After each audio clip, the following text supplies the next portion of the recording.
Park. BC suddenly closes Peace Arch Park at the Canada-US border. Also, that would be absolutely detrimental to not only our business, but all of the businesses in Stanley Park. Will the park board permanently put the brakes on cars in Stanley Park? And they were like the perfect puzzle piece. They balanced each other out. They died within hours of each other, remembering the victims of COVID-19. This is CBC Vancouver News.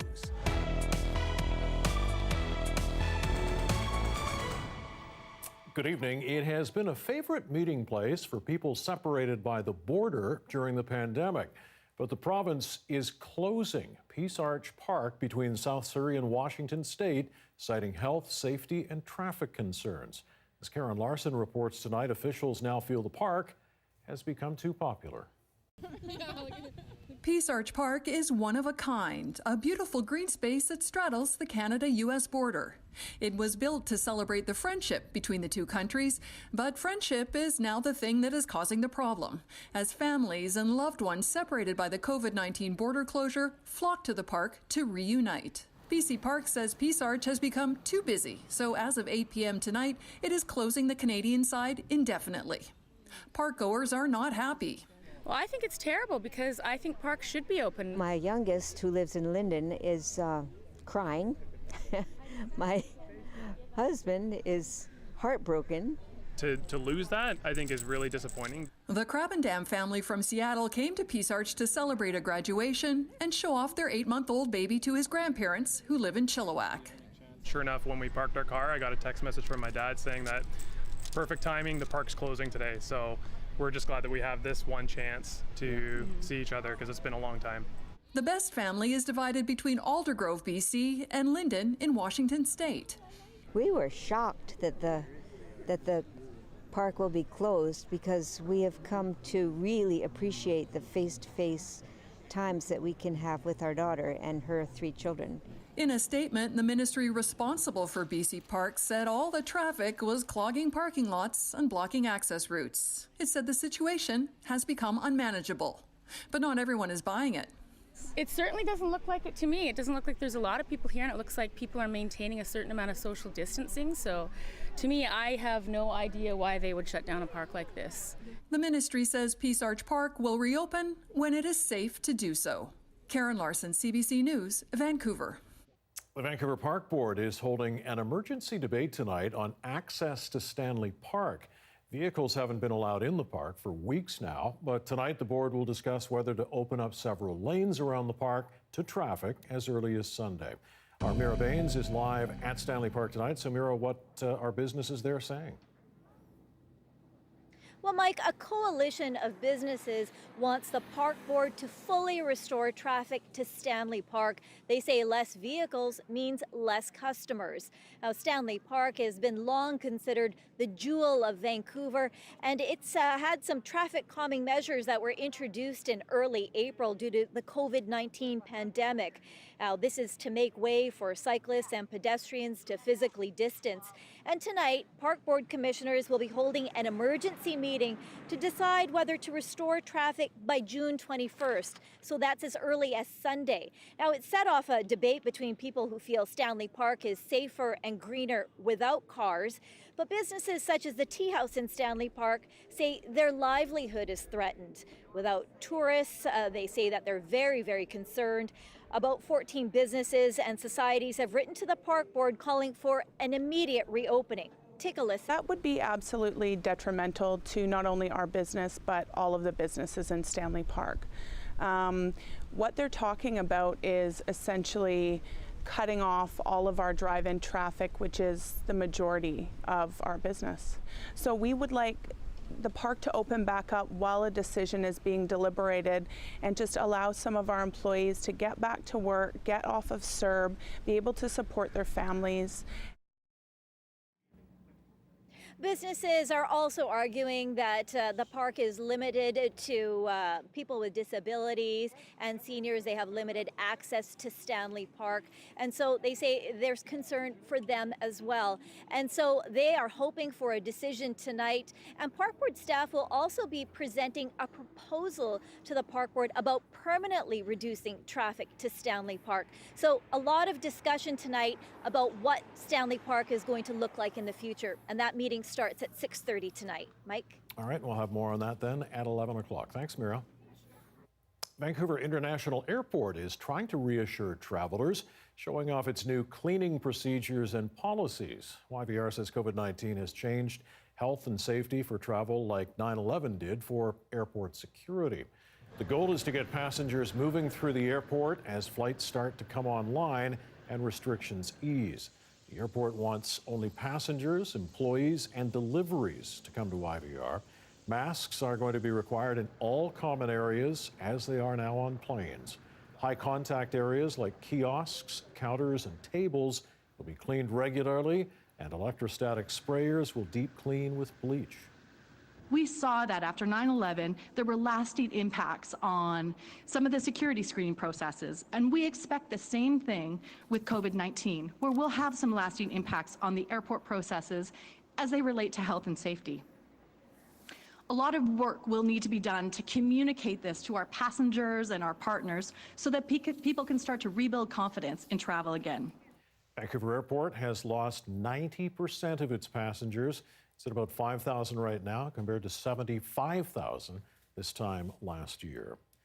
An independent school in Fraser Health is closing until September after health officials say a staff member tested positive for COVID-19. It's one of 8 new cases of the disease confirmed in BC today. Our Dan Burritt joins us now live with more on the Provincial health update today. So Dan, what happened? This is, according to Dr. Bonnie Henry, the staff member had several roles at this school, including as a teacher. She's not naming the school. Henry says the adult came into contact with several other grown-ups, but didn't have any contact with kids that were concerning. Still, that small number of contacts are now in isolation, and the school has ended in-person classes for the rest of this school year. Given that we still have spread of COVID-19 in our communities, this is not surprising, and it is something that we were preparing for, monitoring as children went and teachers and educators went back to in-classroom schooling at the beginning of the month.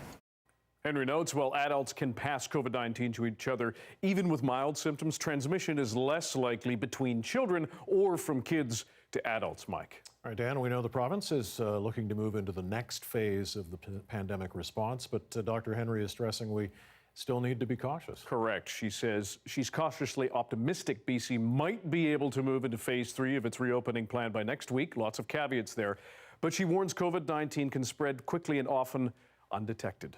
Yesterday, she announced new outbreaks at Mission Memorial Hospital and Tabor Home. That's a long-term care center in Abbotsford. We know BC care homes have been among the hardest hit places in our province, with dozens of deaths. And to keep elderly people safe, they have restricted visits severely. Tough on those residents and their families, but Henry says those rules will remain in place for now.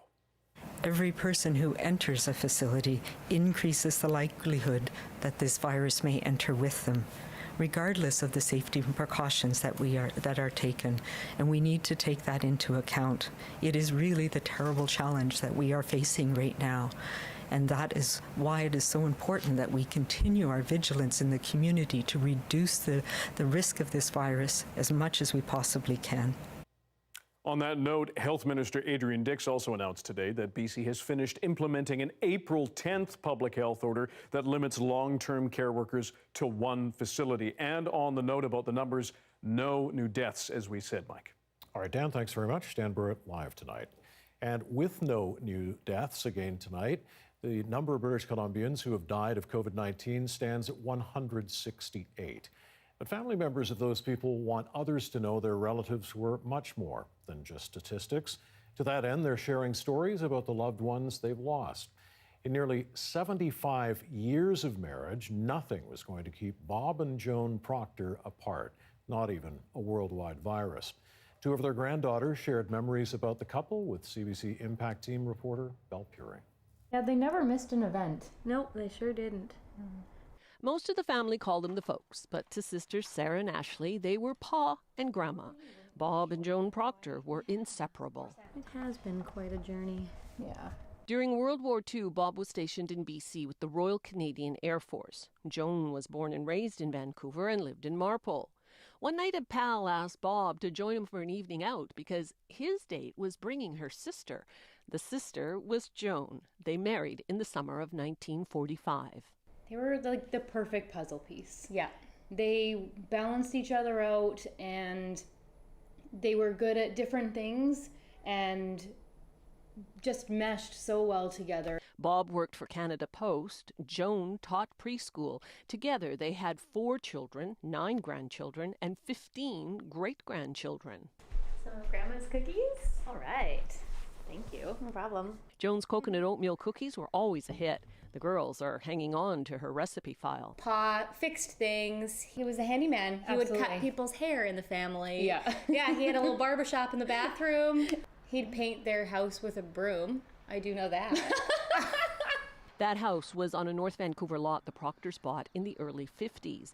Bob had builders put up a frame and then finished it himself. In retirement, they gardened, they traveled. Well into their 90s, they spent winters in Waikiki at the same little hotel every year. And when home, they were always out walking. Hand in hand, all the time. But like a tight grip. Yeah. It was really sweet. Kind of like this. Like this. That's how they'd walk down the road.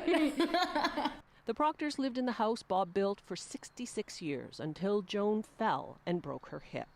After that, the couple was lucky to be able to move into the same North Vancouver Care Centre into a room for 2. In February, family visited the pair on Joan's birthday. It was so positive and it was really happy, and I left thinking, oh, it was so nice, so good to see them. They were in really good spirits. Then COVID-19 hit the care centre. Bob was diagnosed on April 1st, Joan 2 days later. The daily emails turned into twice daily, and the news got, sadder and sadder and tougher to read. Bob died on Good Friday. He was 97. Joan died a mere 37 hours later on Easter Sunday. She was 98. Not even a global pandemic would keep them apart. It was just peaceful knowing that they were together. Yeah. The hope is COVID restrictions will ease over the summer, and there can be a celebration of life for Bob and Joan on August 15th, their 75th wedding anniversary. Belle Puri, CBC News, New Westminster.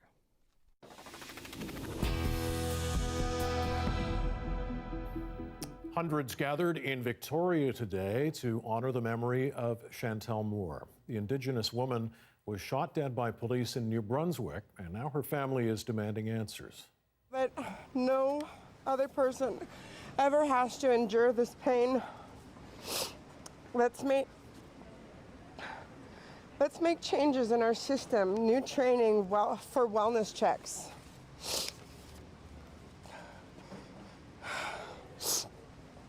It's been 2 weeks today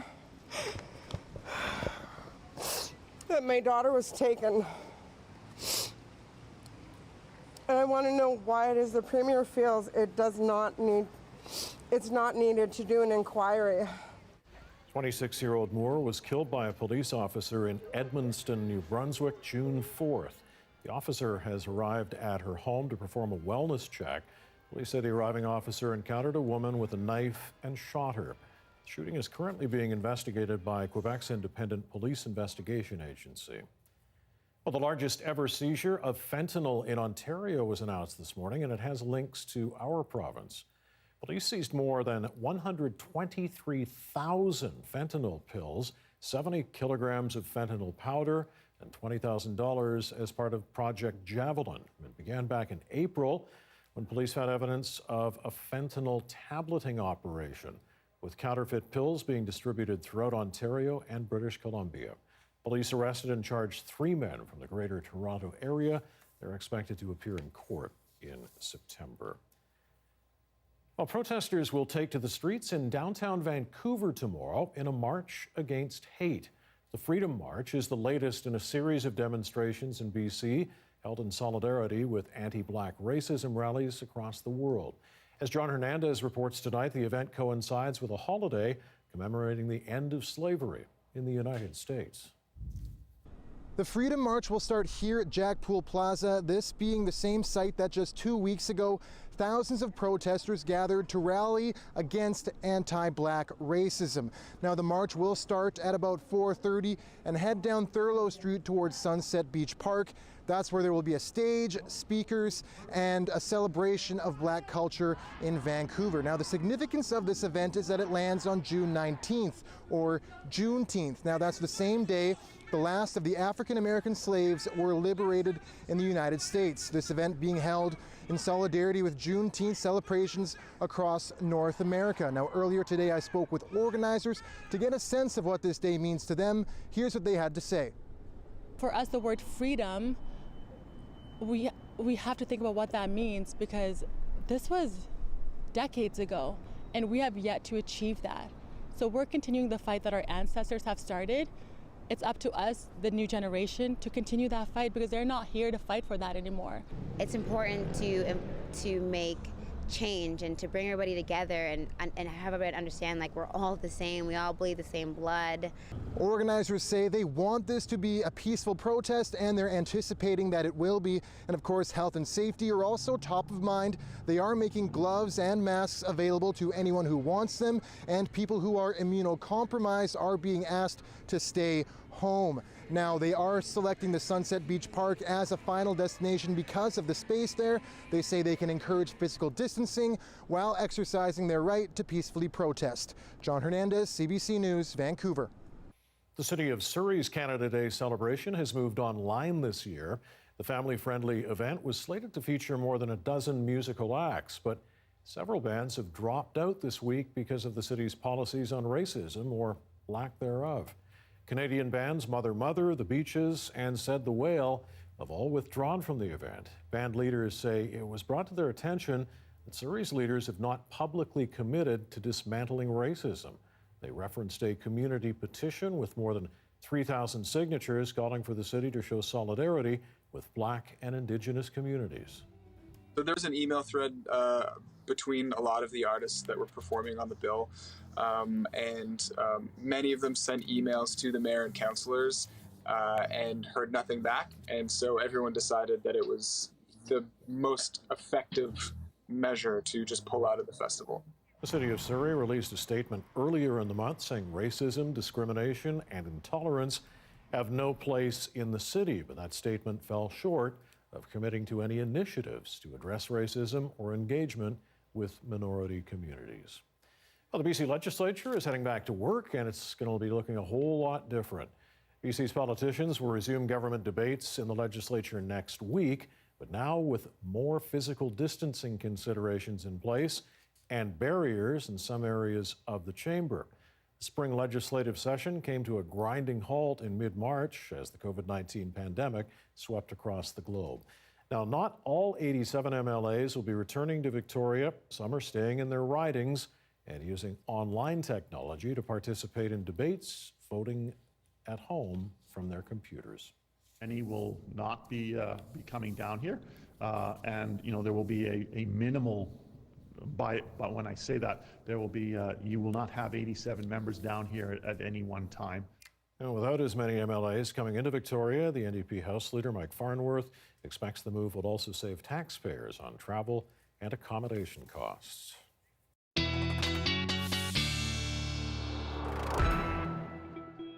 All right, let's check in with meteorologist Brett Soderholm now with the forecast. Another pretty nice day today, but I gather we might be seeing some clouds rolling in.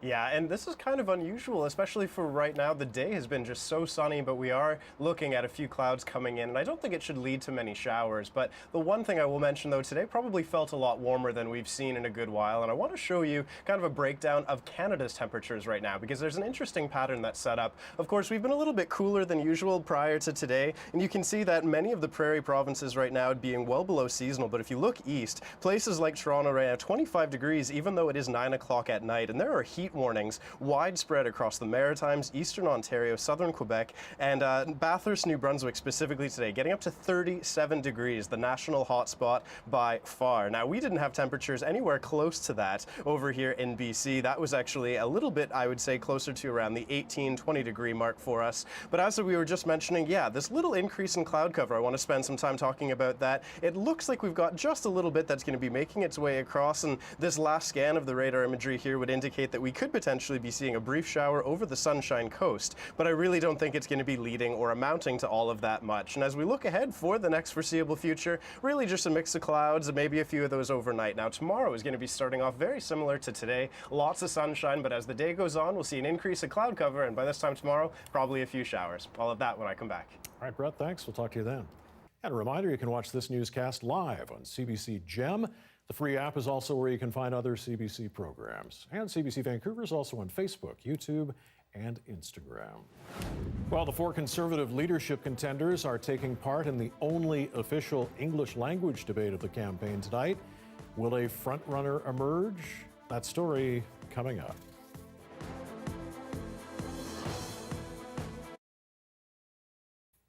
And thanks for staying with us online during the television commercial break.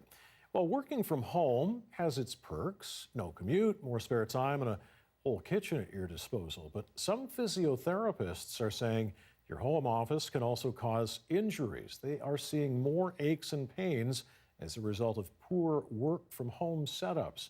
Taylor Simmons found a few solutions. Look over your shoulder for me.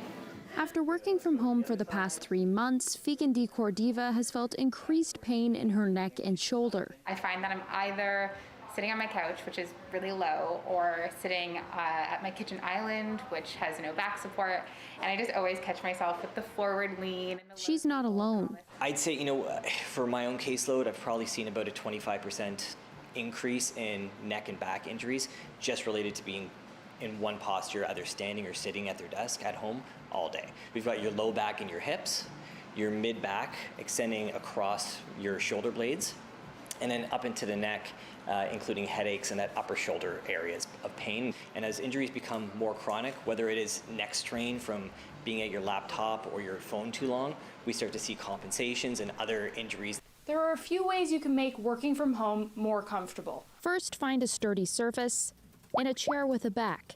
Next, add a rolled up sweater just above your hips for extra support. Grab a box or some books to get your screen to eye level. Lastly, if you can, get a separate mouse and keyboard to keep your elbows at about a 90-degree angle. Try to get your shoulders up against the wall. Another solution. The simple fix, prevention and fix, is really just a few simple exercises to keep your body feeling better. Stretches like wall angels, neck tucks, and the cobra pose all require no equipment. And if all else fails, at least move around a few times a day. Motion is lotion when it comes to the body. Okay? And the problem is when you're only getting out of bed and you're going to your kitchen to work and then going back to your couch to rest and then back to your bed to go to sleep for the night, there's not enough movement in our body. Any discomfort? And with work from home likely part of the new normal, why not avoid these adjustments and make some of your own? Taylor Simmons, CBC News, Toronto. British singer Vera Lynn has died at the age of 103. She was a voice of comfort for many during the Second World War, and she became an icon of the Allied war effort. We'll meet again, don't know where, don't know when, but I know we'll meet again some sunny day. Her famous song, We'll Meet Again, released in 1939, brought a message of hope throughout the war. Lynn was a singer and dancer when the war broke out and volunteered to help. She was given the job of bolstering morale. Lynn gave performances at the front and continued to support troops and veterans throughout her life. Vera Lynn, 103. Back with more news in just a couple of seconds. Stay right there.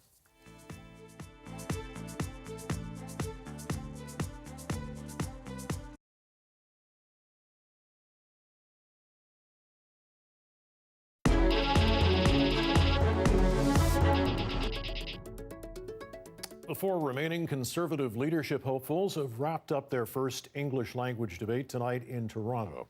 Catherine Cullen watched it all very closely and gives us the highlights. Why you want to be the Prime Minister of Canada? It was a mix of tooth-achingly sweet. Max, it's simple. I'm a patriot. You're going to be able to grow up and live out your dreams. I believe that the children are the future. And dire warnings. We see a crackdown on free speech. We also need to make sure that we do not impose euthanasia on these seniors. I know that you probably enjoy playing those games sometimes and being online, but let's be careful of the vulnerability. But there wasn't much of the frustration from last night's French language debate. In fact, Erin O'Toole seemed to be trying to avoid sounding too angry. I am a bit angry with what Justin Trudeau has done to this country. While they didn't often challenge each other, as the way we used a deficit reduction plan. I didn't interrupt you, Mr. O'Toole. They did wade into some challenging issues. My question is, what are your thoughts on systemic racism, and how would you demonstrate leadership in that area? I think we have to acknowledge that systemic racism exists. But I don't believe that we should call Canada a racist country. We need to look at how we can modify certain institutions, such as our police. We want merit and success to be the best, not the color of someone's skin. The two debates may have shifted dynamics a bit between Erin O'Toole and Peter MacKay, but they likely remain at the head of the pack, with social conservatives Derek Sloan and Leslyn Lewis having the potential to be kingmakers. Conservative voters still have about 2 months to make up their mind. Mail-in ballots are due August 21st. Catherine Cullen, CBC News, Ottawa. NDP leader Jagmeet Singh returned to the House of Commons today, a day after being ejected for a passionate outburst against an MP. And as Evan Dyer tells us, the Bloc Québécois is calling for an apology, but Singh says no. It was that word, racist, that got Jagmeet Singh expelled yesterday from the House, where insulting other members is banned. Singh says it wasn't just a Bloc member's decision to oppose his motion on systemic racism that angered him, but a gesture that accompanied it. And just kind of brush his hand, dismiss it. And in that moment, I got angry. Mr. Terrien did nothing.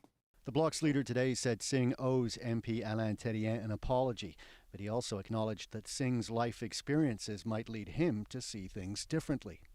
We must not admit what he has said because of that, but we must feel compassion for what he has gone through when he was a child. And I sincerely believe that Mr. Singh is a good person. Singh's party says he has nothing to apologize for, and today he returned to the House. De ne pas le reconnaître aujourd'hui. Bloc members asked the Speaker to remove him, but Anthony Rota says he hasn't yet decided how to proceed. He allowed Singh to speak. Address the systemic racism in the RCMP. And Singh did, pressing the Prime Minister on the same issue of RCMP racism. We need to take concrete action. Trudeau appeared to agree, and outside the House to side with Singh. It is not for me to criticize any Canadian, particularly not the only racialized leader in the House of Commons, for making other people uncomfortable by calling them out for not recognizing systemic discrimination. I do believe it does exist, and it must be addressed as an issue. The Bloc's leader says his party only opposed Singh's motion over a procedural issue. Today, Singh stuck to his position that he's not apologizing. I would be betraying all these people who now feel like they matter because someone said, you know what, this is a problem, and I'm not going to back down from it. And so the standoff comes back to Speaker Anthony Rota, who must now decide whether to sanction Singh before the House meets again in 3 weeks. Evan Dyer, CBC News, Chelsea, Quebec.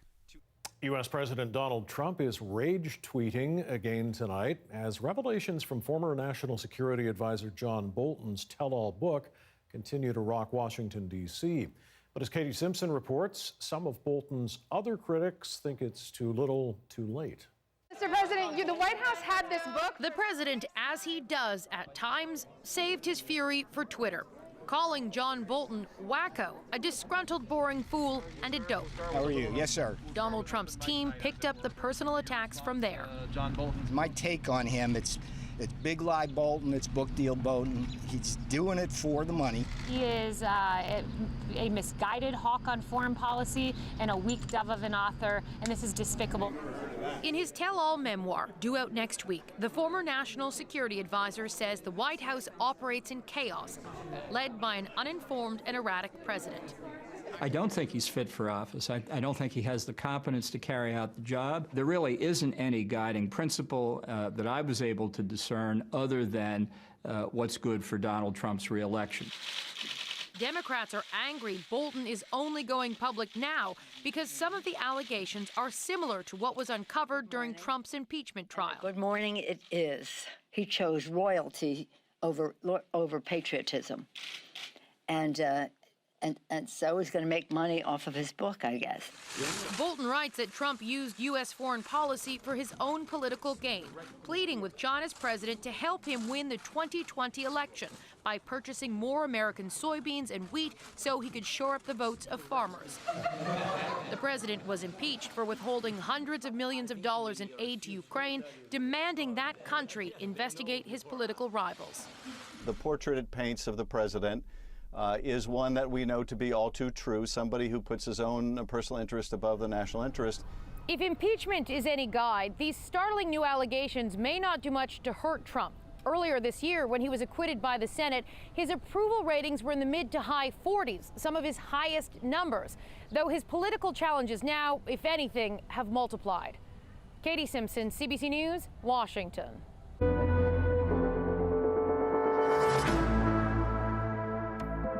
Well, Canada hit a grim new milestone in the COVID-19 pandemic today. We topped 100,000 confirmed cases.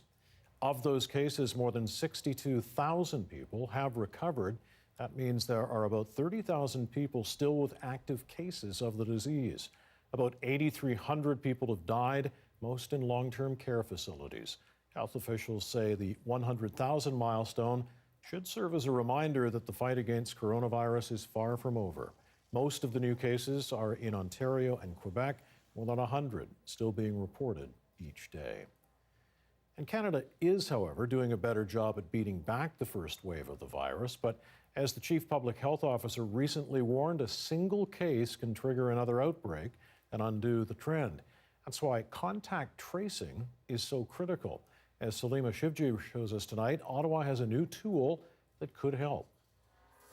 We've been working on a nationwide mobile app.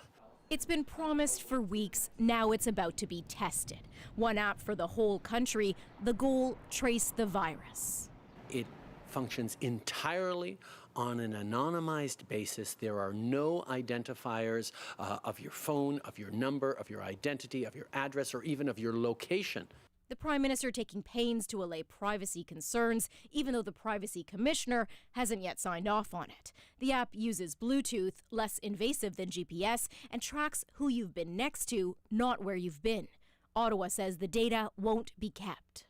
The Bluetooth model is the most privacy protective, but it's also the least ambitious. It's an experiment, and it may work and it may not work. If you've been in contact with someone who has COVID-19, you'll get an alert on your phone telling you to call public health authorities. The only problem is you both need to have downloaded the app. Mit minimalem Aufwand. In other countries, that's been an issue. Low interest rendering the app far less effective. Such a simple procedure. You download it for free, you leave it in the back of your phone, and you forget about it. And so Justin Trudeau is cajoling Canadians. The more buy-in for the national app, the better. 60% uptake is the gold standard that no other country has achieved. But the government hopes even some uptake is better than nothing. An additional digital tool to complement manual tracing, with reopening and fears of a second wave lurking. Salima Shivji, CBC News, Ottawa. It was a difficult discussion, but one that needed to be had. Unmasking Racism, a CBC virtual town hall, aimed to address key issues of racism we're dealing with. Our Leanne Young helped lead that conversation. She's going to join us next with her thoughts on what was said.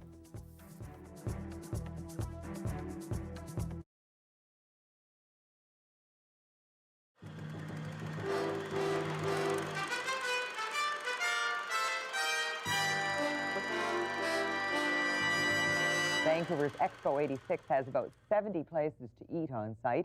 Your choice ranges from McDonald's to gourmet meals at some of the pavilions.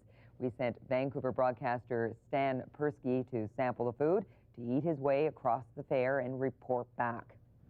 This time they got the right guy to do the job. Expo's tourist army, about 100,000 people a day, like other expeditionary forces, moves on its belly. Expo offers 75 or better eating places and watering holes. I've been eating my way through Expo, and I'm alive to tell the tale. Food, food, glorious food. Food, food, glorious food. Let's eat.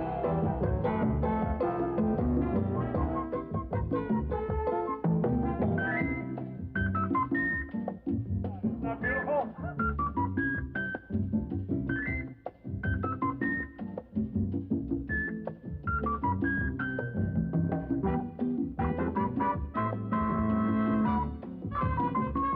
Among the more than 50 countries exhibiting at Expo, you won't find Ireland in the list.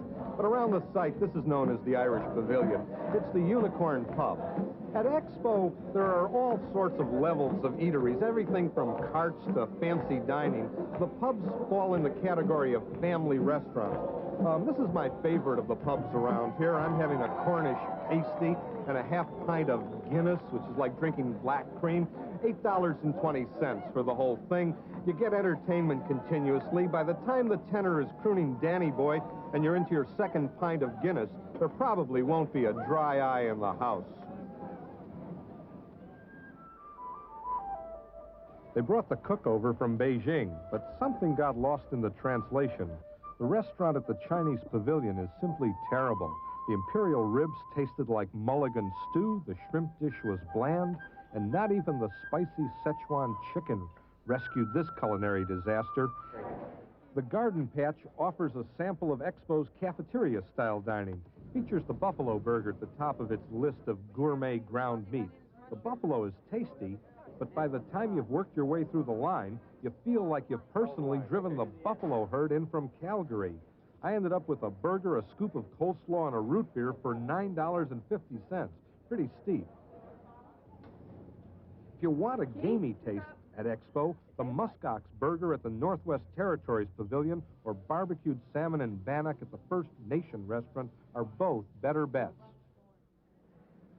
This is your basic $1.90 Expo hot dog. Once you put the toppings on it, you've got your basic $3 Expo hot dog, and pretty soon you've got your basic $5 Expo lunch.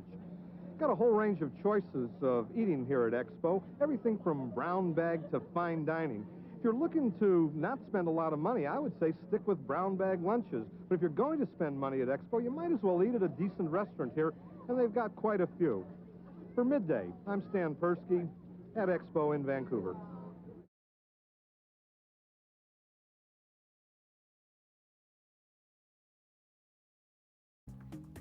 And we are tracking some breaking news at this hour. Vancouver fire crews have been busy fighting a massive blaze on the south side of the city.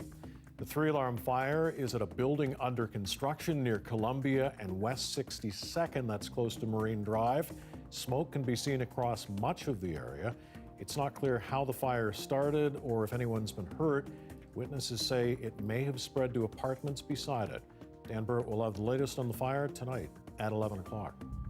I'm not aware of any cases that are related to contacts in the park, but we do know that the reason that people were going to the park was because of the restrictions on border crossings that were put in place because of the pandemic. It has been a favorite meeting place for people separated by the border during the pandemic. But the province is closing Peace Arch Park between South Surrey and Washington State, citing health, safety, and traffic concerns. Officials now feel the park has become too popular. And there are 8 new cases of COVID-19 being reported in BC today, but again, no new deaths. In fact, we've had just 1 death in the last 11 days in our province. Health Officer Dr. Bonnie Henry says a staff member at an independent school in the Fraser Health region has tested positive for COVID-19. Well, around the world, difficult discussions on racism are dominating public conversation. Last night, CBC News Vancouver held a virtual town hall to talk about racism.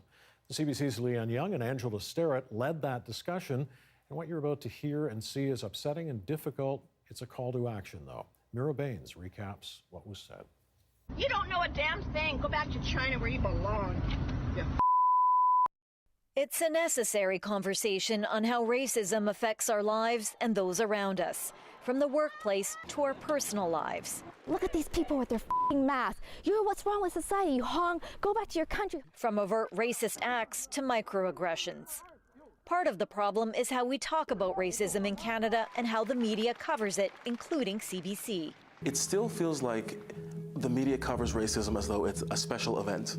You know, like when something racist happens, it's like the Super Bowl is happening. And I think the media could do a better job of just normalizing conversations and difficult, complex conversations about race. CBC News Vancouver invited panelists from different walks of life to share their experiences and what can change. Racism against white people doesn't exist because there's no power in difference. Anti-racism advocates say invisible racism can seep into our daily lives without friends or colleagues even knowing. People expecting certain things of you because they think they understand parts of Black culture, and then attributing that to you because you're Black. Badgering to be able to use certain words that are incredibly offensive. Standing up to racism can be harmful for the person calling it out. When photos of Prime Minister Justin Trudeau surfaced of him in blackface as a teacher, Manjot Baines was critical. She says she felt pressured to leave her job. It's dangerous to speak up. It's dangerous to talk about and call out racism because sometimes then you're no longer up for promotion. People exclude you from team meetings and etc. A first step to confronting workplace racism is hiring diverse employees. Social capital, we don't have that as Black, Indigenous people of color. And so getting into places and spaces are things that we have to do.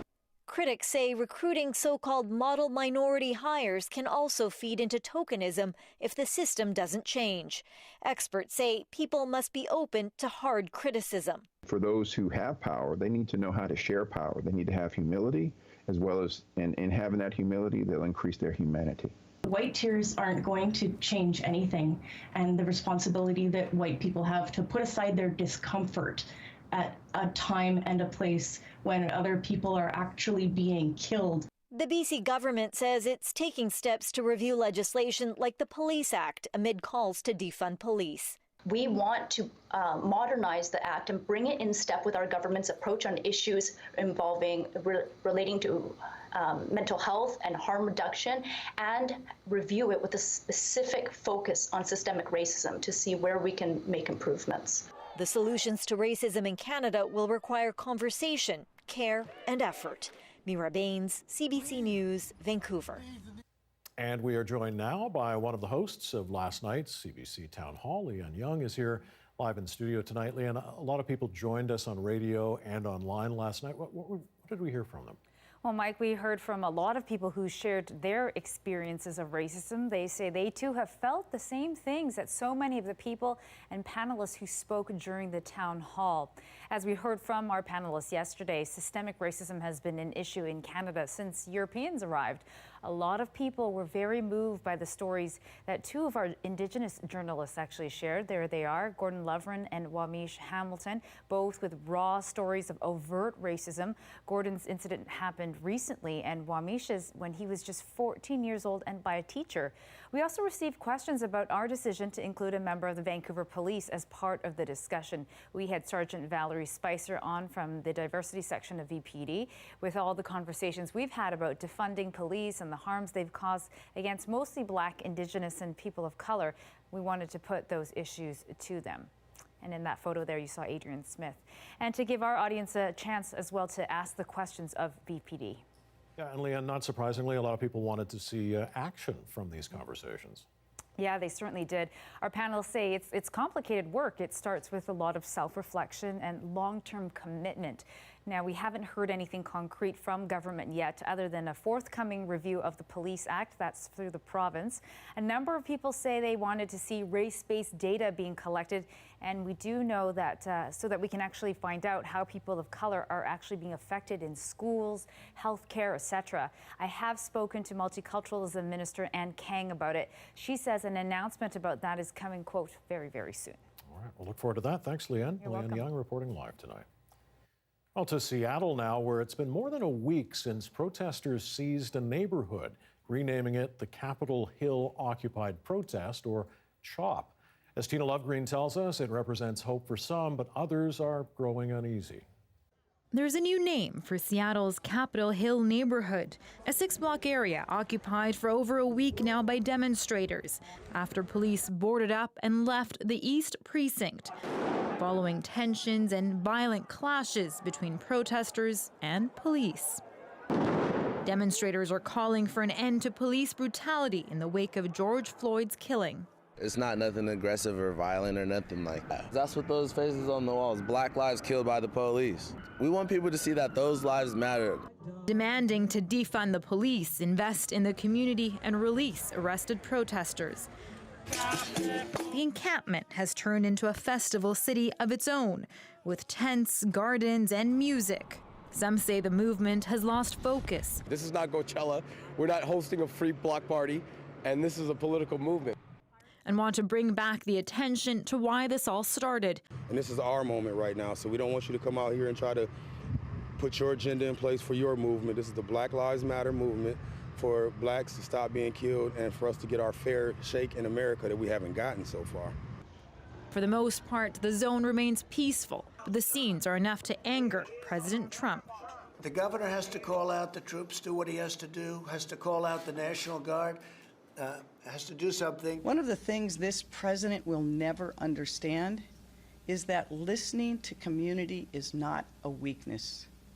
It is a strength. But concerns from neighbors are growing. Many businesses are afraid to open. And there are worries over access for emergency crews, which is why these were brought in to create some space, something protesters say they worked with the city to do. This change is going to open traffic back up to over 1,000 residents on 12th Street. A signal they say that they're willing to work with authorities. Tina Lovegreen, CBC News, Vancouver. 6:45 Thursday night, a live look south up Cambie Street tonight, City Hall in the distance there. Well, it was another decent day here on the South Coast, but the nice weather is about to take a turn. Brett's going to tell us when next.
Well, over the years, hundreds of thousands of tons of fishing gear has been lost in the oceans off Canada.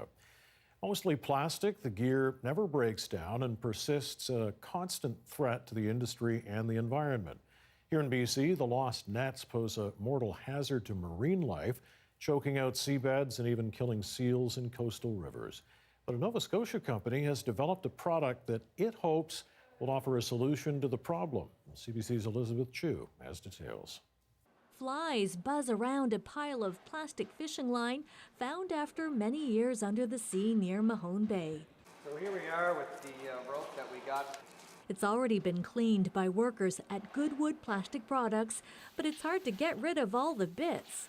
We found some mussels, we found a bunch of algae, there's, everything that you could think of that's at the bottom of the ocean. Surprised we didn't find any lobsters. Divers recently fished the rope out of the sea and brought it to the plastic recycler. They're working together on a giant problem: what to do with 640,000 tons of ghost gear that litters Canada's oceans every year and poses a threat to marine animals and fishing stock. DFO is spending about $10 million on tackling ghost gear and ocean plastic. Goodwood has scooped up some of that funding, receiving nearly $500,000 to buy a new shredder that can easily slice and dice fishing rope like filleting a fish. The ghost gear is mixed with shopping bags and melted, then molded into lumber. How much is recycled depends on how much is hauled out of the sea. Fish net and rope makes up 70% of all plastic in the ocean, according to some figures that I've seen. So there's lots of potential to recover that and then give it a new life. Jassy says the synthetic lumber is more expensive than treated wood, but he says it's more durable, and ideally it will go right back to the sea as wharf timber, with savings to the environment. You don't get any of those harmful chemicals that over time leach into the water, whether it be salt water or fresh water. It's great that we're able to do something that can actually have an impact. And the other thing you don't get from ghost gear lumber? It smells great to me. Elizabeth Chu, CBC News, near Stewiacke. The weather update is brought to you by WorkSafe BC. Visit WorksafeBC.com for workplace health and safety resources, including COVID-19 prevention.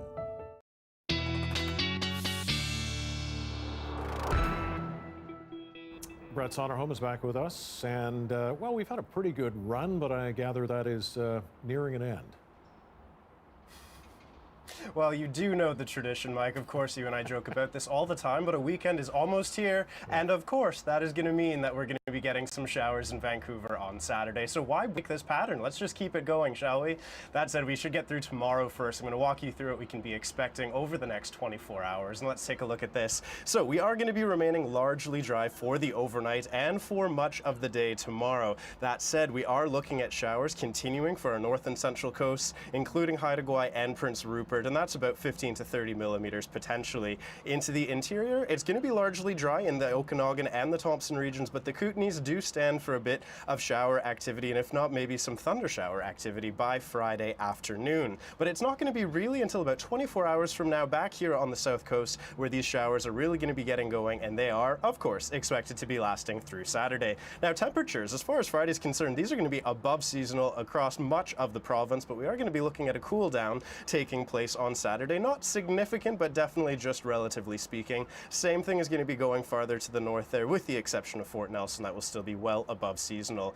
Now, with these warm temperatures and drier conditions, naturally our fire danger rating has gone up somewhat, and I just want to show you for reference where we were at the beginning of the week. So you can see that we have gone up, and I'll go back once more so there just to show that we're now into the low to moderate territory. Now, in terms of a long-range projection here, we still have high pressure that's going to be dominating until tomorrow, but yes, this area of low pressure is going to be going province-wide here. So this means there are few places in the province that are going to be escaping the showers on Saturday. But but they are only really expected to be lasting until Sunday morning. So as many people, of course, are wondering how Father's Day is going to be playing out, it looks like we're going to be drying out throughout the day, and then we've got a long stretch of dry days ahead. Rainfall totals, though, for the South Coast, just to let you know, on the order of about 5 to 10, maybe locally 15 millimeters of rain. And once again, this is going to be predominantly a Friday overnight into Saturday story. But as far as a 5-day forecast is concerned, I've already seen quite a few people joking about this. We've got just showers expected on our weekend days. But, of course, tomorrow looking largely dry. And then Monday and Tuesday, these are now, of course, our full days of summer. And we are looking like some of the warmest temperatures we'll have seen all month. And I'm pretty confident that we'll see a lot of sunshine with that as well. So, sorry, Mike, nothing I can do about Saturday for you. That's all right. We'll look forward to the days after that. Thanks, Brett. Well, after a grueling 6-week course, these students are ready to put the final touches on their hard work. I'll show you what these carvers needed to do to complete the art next.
A special carving course came to an end today. The students seeing their project for real in a park after a 6-week online course. The kids also, some of them saw a whale. I saw a human spirit on one side, and Really what the piece represents is transformation of the education space, of the carving process, and of ourselves within that process. And it was a very positive, good experience. Some shavings to feel and remember the work that went into it, and then it was time for the finishing touches. The students got to do the final oiling of the sculpture. The course was put on by the East Van Education Center to help youth connect with Indigenous culture. Nice work. All right, that's it for us. You can always find this news program online, cbc.ca/BC. Dan Burt's here at 11. He'll have the latest on the Park Board discussion about traffic in Stanley Park and that fire in South Vancouver. Have a good night. We'll see you tomorrow.